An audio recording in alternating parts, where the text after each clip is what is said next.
Selamat datang lagi di sesi Deep Dive kita. Hari ini kita mau lihat lebih dekat nih. Periode 15 tahun yang sering agak terlewat, tapi penting banget dalam hidup Nabi Muhammad SAW. Usia 25 sampai 40 tahun. Jadi, masa sebelum wahyu pertama turun. Sumber-sumber yang kita punya, ini menyebutnya sebagai masa persiapan kenabian, gitu ya. Nah, misi kita sekarang mau coba bongkar. Gimana sih tahun-tahun ini menempa karakter beliau? Kesiapannya juga untuk tugas besar nanti.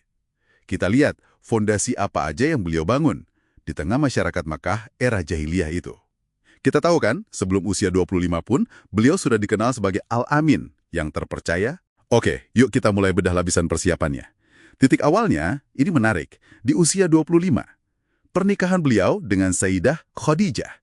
Dan yang unik kan, justru Sayyidah Khadijah, seorang saudagar sukses yang melihat integritas beliau waktu berdagang, terus berinisiatif melamar. Betul, itu inisiatif dari Khadijah sendiri ya, setelah melihat langsung kejujuran dan cara kerja beliau. Nah, pernikahan ini bukan sekedar ikatan biasa ya, tapi jadi semacam fondasi gitu. Selama 25 tahun bersama, beliau monogami.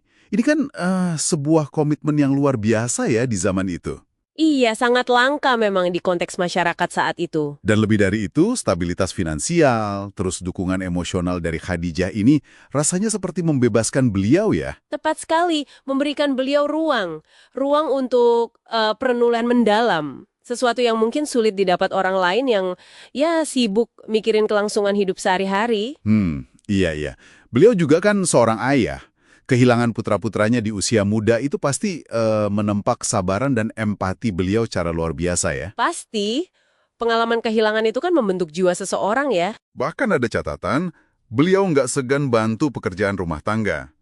Ini nunjukin karakter utuh yang udah ada jauh sebelum jadi nabi. Iya, sisi humanisnya sudah terlihat jelas. Fondasi pribadinya kuat nih. Tapi gimana itu kelihatan di luar rumah? Di tengah masyarakat? Nah, itu dia. Fondasi pribadi yang kuat ini, ya memancar keluar. Di ranah publik beliau kan tetap berdagang.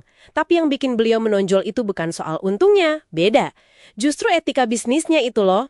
Di tengah praktek riba yang merajalela banget, kejujuran atau amanah beliau itu jadi kontras yang tajam. Jadi kayak anomali positif gitu ya? Bisa dibilang begitu. Ini bukan sekedar sifat baik biasa ya, tapi ini modal kredibilitas utama beliau. Orang percaya sama beliau itu jauh sebelum ada wahyu. Kenapa?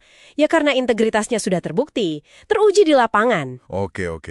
Selain dagang, ada lagi? Kan, fakta untuk membela kaum yang tertindas itu. Iya, yang sebelum usia 25 itu ya? Betul, meski kejadiannya sebelum periode ini, semangatnya itu terus relevan di masa 25-40 tahun ini. Ini bukti komitmen proaktif beliau pada keadilan sosial. Dan ini bukan respon sesaat loh, ini menunjukkan jiwa keadilan yang memang udah mendarah daging. Beliau bahkan memuji fakta ini lagi setelah jadi nabi. Konsisten. Wow, oke. Konsistensi prinsip ya? Nah, puncaknya nih, ini yang sering diceritakan. Usia 35, waktu renovasi Ka'bah. Oh, insiden Hajar Aswad itu ya? Iya, situasinya tegang banget waktu itu. Nyaris pecah perang antar suku, cuma gara-gara siapa yang berhak meletakkan Hajar Aswad kembali ke tempatnya. Bisa bayangin ketegangannya. Terus? Siapa coba yang mereka sepakati untuk jadi penengah? Ya Al-Amin, satu-satunya figur yang dipercaya semua pihak. Karena reputasinya tadi ya? Tepat. Dan solusinya? Cerdas banget. Batu diletakkan di atas kain, terus semua pemimpin suku pegang ujung kainnya bareng-bareng. Wah, jadi kehormatannya dibagi rata ya? Persis. Adil. Baru kemudian beliau sendiri yang meletakkan batunya. Ini bukan cuma bijak, tapi ini nunjukin kepemimpinan yang inklusif. Kemampuan resolusi konfliknya luar biasa. Ini benar-benar mengukuhkan posisi beliau sebagai figur pemersatu yang diterima semua. Integritas publik terbukti, konflik selesai dengan elegan. Nah, tapi setelah itu, sekitar usia 35-40, kayak ada pergeseran fokus ya, lebih ke dalam diri gitu. Betul sekali. Ada pergeseran yang signifikan. Di sini fase tahanut dimulai kan ya? Menyepi di Gua Hira itu. Beliau bawa bekal, tinggal berhari-hari di sana. Bukan cuma, melamun gitu aja. Bukan. Tapi merenungkan kebesaran Tuhan, Terus juga bergulat dengan kegelisahan batinnya melihat kondisi moral masyarakat Mekah saat itu? Iya, betul. Dan tahanut ini penting untuk dipahami. Ini bukan semacam pelarian dari masalah sosial loh ya. Oh, bukan ya? Bukan, ini lebih ke transisi krusial. Jadi setelah beliau terlibat aktif memperbaiki kondisi sosial dari luar, nah sekarang waktunya untuk kontemplasi, pemurnian internal. Jadi semacam persiapan batin gitu? Persis. Proses uzlah atau menyepi ini bisa kita lihat sebagai ya semacam bagian dari kurikulum ilahi lah, pembersihan jiwa, penyiapan wadah batin untuk menerima sesuatu yang agung, yang murni, jauh dari hiruk pikuk duniawi. Keterasingan ini jadi semacam prasyarat. Masuk akal. Pemurnian sebelum menerima wahyu? Rapih gitu jalurnya.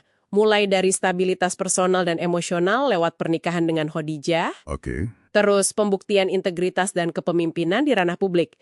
Jadi al-amin yang adil, yang bisa mecahin masalah. Iya. Dan akhirnya, pemurnian spiritual lewat tahanut di Gua Hira. Semuanya nyambung. Jadi kesimpulannya gimana nih? Artinya gini, kepemimpinan dan karakter luhur Nabi Muhammad SAW itu bukan sesuatu yang ujuk-ujuk muncul pas wahyu turun di usia 40. Bukan bim salabim gitu ya?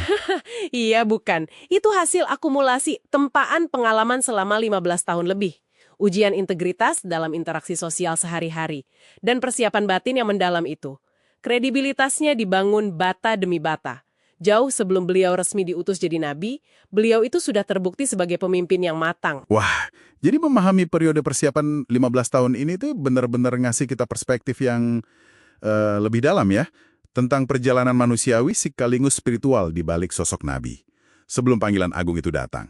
Ini nunjukin betapa kokoh fondasi yang udah beliau bangun, secara pribadi maupun sosial. Sangat kokoh. Nah, sebagai penutup nih, mungkin satu pemikiran buat Anda yang menyimak di rumah. Setelah tahu karakter yang sudah teruji dan persiapan matang selama belasan tahun ini, gimana konteks prakenapsian ini bisa, mungkin, mengubah atau memperkaya cara Anda memandang tantangan-tantangan, strategi, dan keberhasilan luar biasa yang beliau hadapi setelah diutus jadi Rasulullah. Sesuatu yang menarik untuk kita eksplorasi lebih lanjut mungkin ya.